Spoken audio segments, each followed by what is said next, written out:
Pause! Welcome to the 12 Days of Sickness. My name is Chance with the Seer Club. I want to give you all a warning before you jump into this video.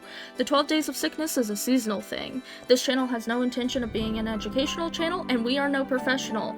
So enjoy, but be aware of that. If you like our vibes and our personality, hit that subscribe button, give this video a like, and let's get back into your video. Peace. Hello, and welcome to another Seer Club video. Today we're talking about how to tell who is fronting, and I have this video categorized in two sections. The first one is to tell who's fronting for you, right? And the second one is from an outsider's perspective. How can you tell who's fronting?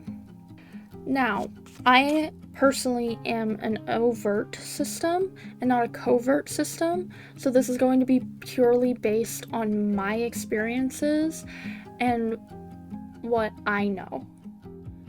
So, as a system, the thing that you need to think about is not your name or your face.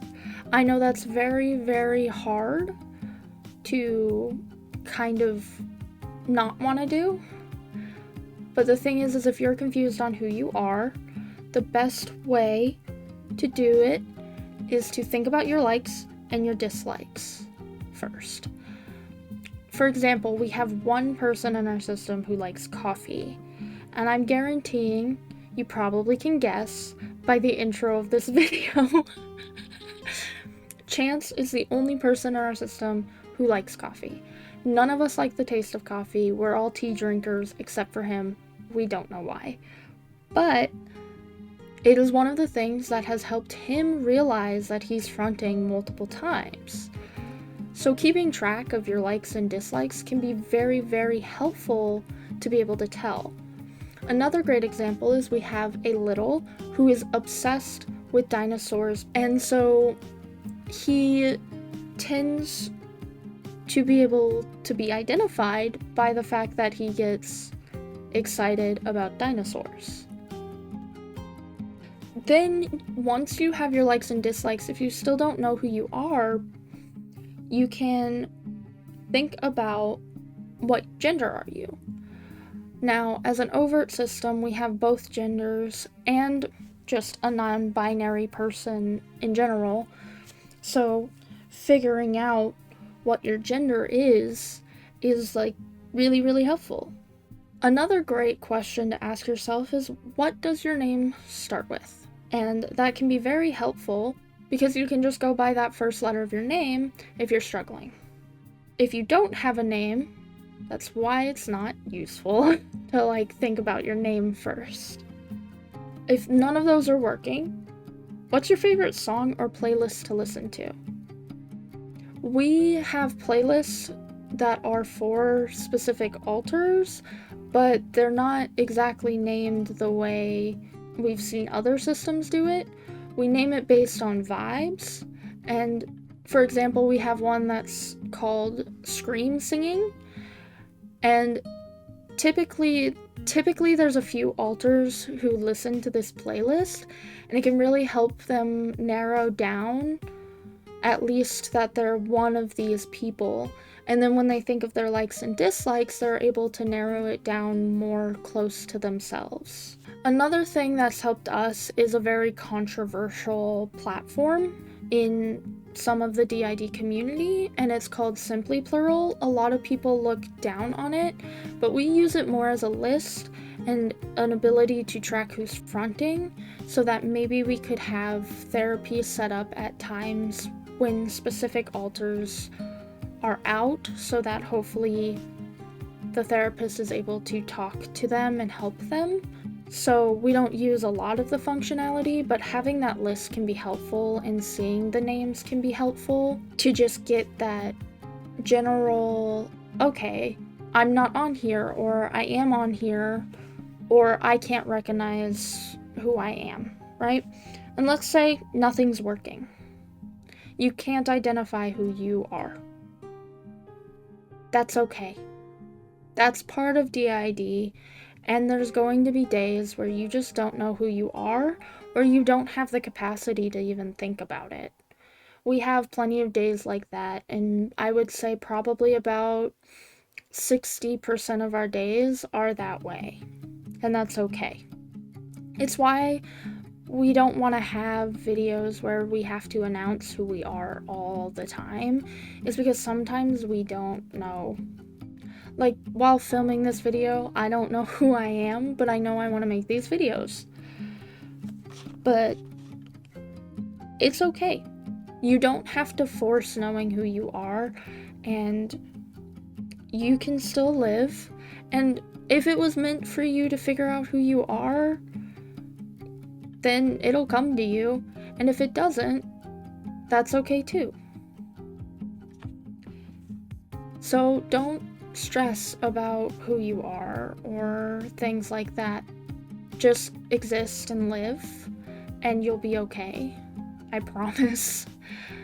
And 90% of the time for us, it started coming to us as we started to worry less and less about who we are. Our brain would just tell us eventually, or someone in our head would tell us. So yeah, that's another good way that I just thought about. So I'm going off script a little, but another good way is other alters in your system. If you're able to hear other alters in your system, then it's a possibility that they've gotten to know you, and so they're able to tell you who you are. That can be helpful too.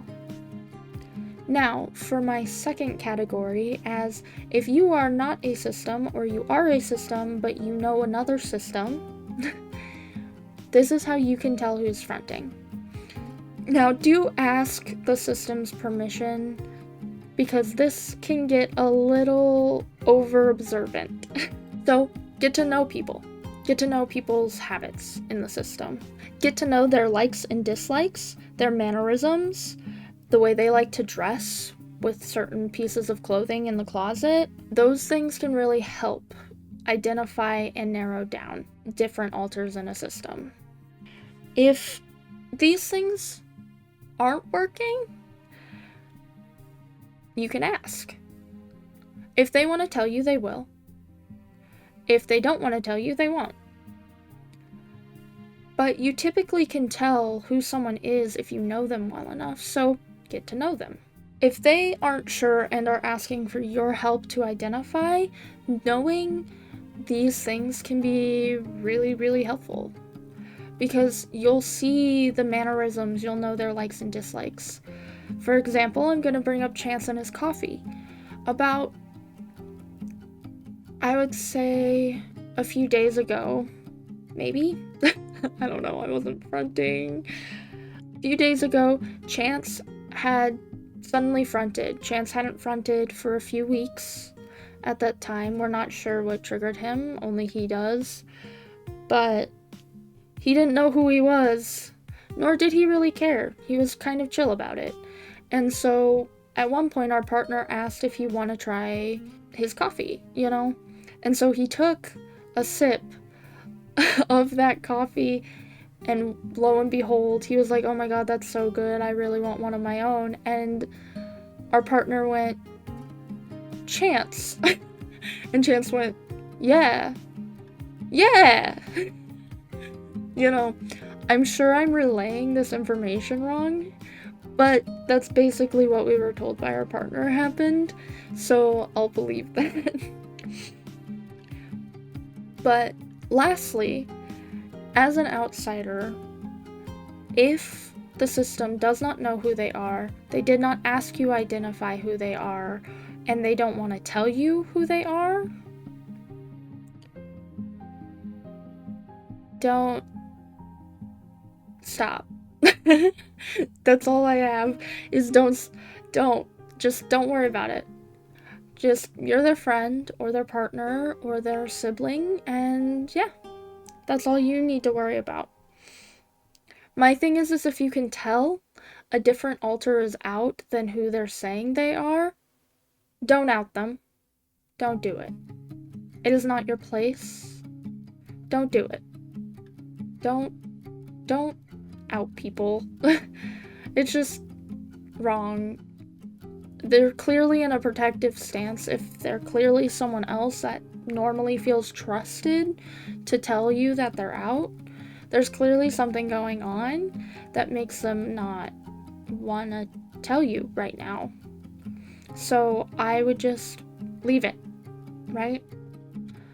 Trust them to tell you when they want you to know.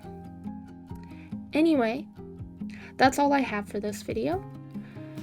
I hope you have a wonderful day, and good night.